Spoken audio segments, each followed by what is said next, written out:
Estava próxima a festa dos pães asmos, chamada Páscoa. Preocupavam-se os principais sacerdotes e os escribas em como tirar a vida a Jesus, porque temiam o povo. Ora, Satanás entrou em Judas, chamado Iscariotes, que era um dos 12.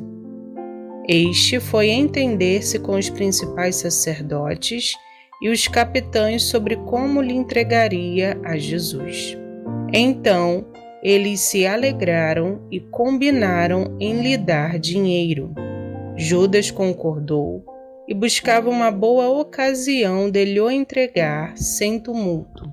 Chegou o dia dos pães asmos, em que importava comemorar a Páscoa. Jesus, pois, enviou Pedro e João, dizendo: Ide preparar-nos a Páscoa para que a comamos.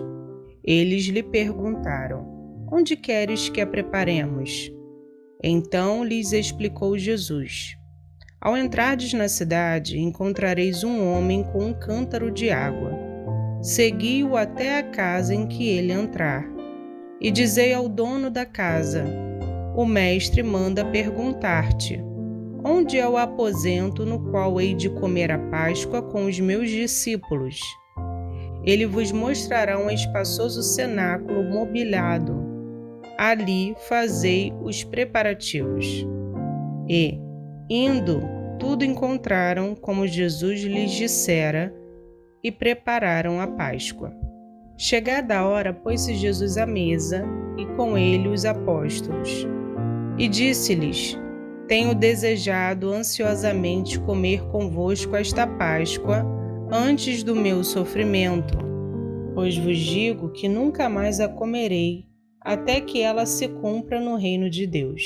E, tomando um cálice, havendo dado graças, disse: Recebei e reparti entre vós.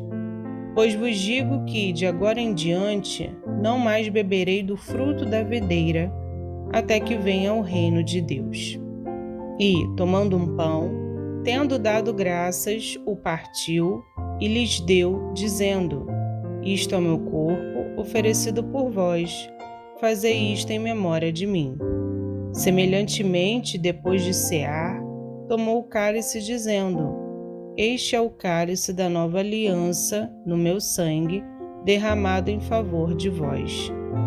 Todavia, a mão do traidor está comigo à mesa, porque o Filho do Homem, na verdade, vai segundo o que está determinado.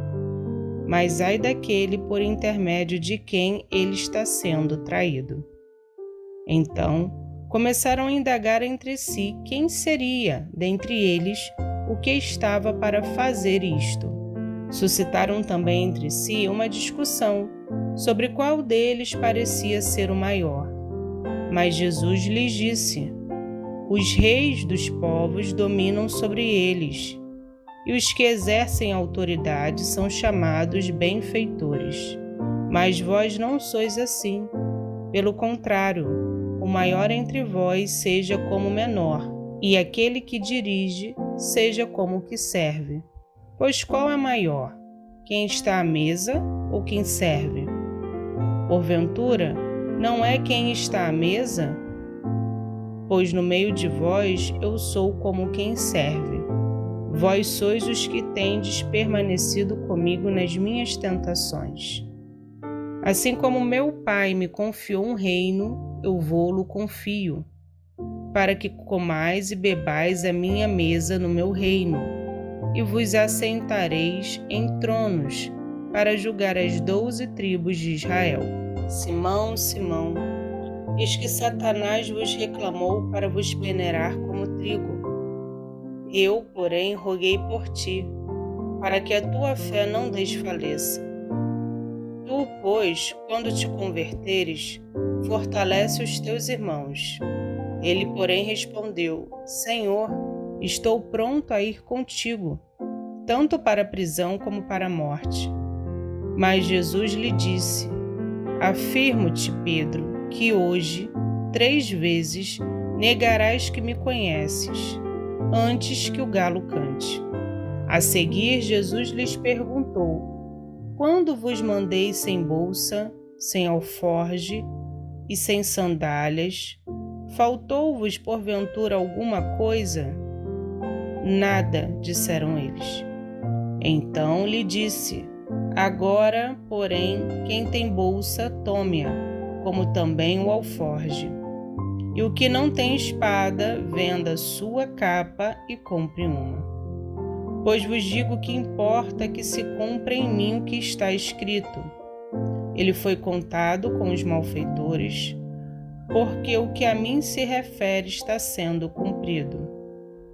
Então lhes disseram: Senhor, eis aqui 2 espadas. Respondeu-lhes: basta. Saindo, foi, como de costume, para o Monte das Oliveiras, e os discípulos o acompanharam. Chegando ao lugar escolhido, Jesus lhes disse: orai para que não entreis em tentação. Ele, por sua vez, se afastou, cerca de 1 tiro de pedra, e de joelhos orava, dizendo: Pai, se queres, passa de mim este cálice. Contudo, não se faça a minha vontade, e sim a tua. Então lhe apareceu um anjo do céu que o confortava. E, estando em agonia, orava mais intensamente. E aconteceu que o seu suor se tornou como gotas de sangue caindo sobre a terra. Levantando-se da oração, foi ter com os discípulos e os achou dormindo de tristeza.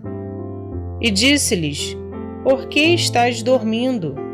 Levantai-vos e orai, para que não entreis em tentação. Falava ele ainda quando chegou uma multidão. E um dos 12, o chamado Judas, que vinha à frente deles, aproximou-se de Jesus para o beijar. Jesus, porém, lhe disse: Judas, com um beijo traz o Filho do Homem? Os que estavam ao redor dele, vendo o que ia suceder, perguntaram: Senhor, feriremos a espada? Um deles feriu o servo do sumo sacerdote e cortou-lhe a orelha direita. Mas Jesus acudiu, dizendo: deixai, basta. E tocando-lhe a orelha, o curou. Então, dirigindo-se Jesus aos principais sacerdotes, capitães do templo e anciãos que vieram prendê-lo, disse: saístes com espadas e porretes, como para deter um salteador? Diariamente, estando eu convosco no templo, não pusestes as mãos sobre mim. Esta, porém, é a vossa hora e o poder das trevas. Então, prendendo-o, o levaram e o introduziram na casa do sumo sacerdote. Pedro seguia de longe. E, quando acenderam fogo no meio do pátio e juntos se assentaram, Pedro tomou lugar entre eles. Entre mentes, uma criada, vendo-o assentado perto do fogo, fitando-o, disse: este também estava com ele. Mas Pedro negava, dizendo: mulher, não o conheço. Pouco depois, vendo o outro, disse: também tu és dos tais. Pedro, porém, protestava: homem, não sou. E, tendo passado cerca de 1 hora, outro afirmava, dizendo: também este verdadeiramente estava com ele, porque também é galileu. Mas Pedro insistia: homem, não compreendo o que dizes. E, logo estando ele ainda a falar, cantou o galo. Então, voltando-se o Senhor, fixou os olhos em Pedro, e Pedro se lembrou da palavra do Senhor, como lhe dissera: hoje 3 vezes me negarás, antes de cantar o galo. Então, Pedro, saindo dali, chorou amargamente. Os que detinham Jesus zombavam dele, davam-lhe pancadas e, vendando-lhe os olhos, diziam: profetiza-nos, quem é que te bateu? e muitas outras coisas diziam contra ele, blasfemando. Logo que amanheceu, reuniu-se a assembleia dos anciãos do povo, tanto os principais sacerdotes como os escribas, e os conduziram ao sinédrio, onde lhes disseram: Se tu és o Cristo, dize-nos. Então Jesus lhes respondeu: Se vô-lo disser, não acreditareis. Também, se vos perguntar, de nenhum modo me respondereis. Desde agora estará sentado o Filho do Homem à direita do Todo-Poderoso Deus. Então disseram todos: Logo, tu és o Filho de Deus. E ele lhes respondeu: Vós dizeis que eu sou. Clamaram, pois: Que necessidade mais temos de testemunho? Porque nós mesmos o ouvimos da sua própria boca.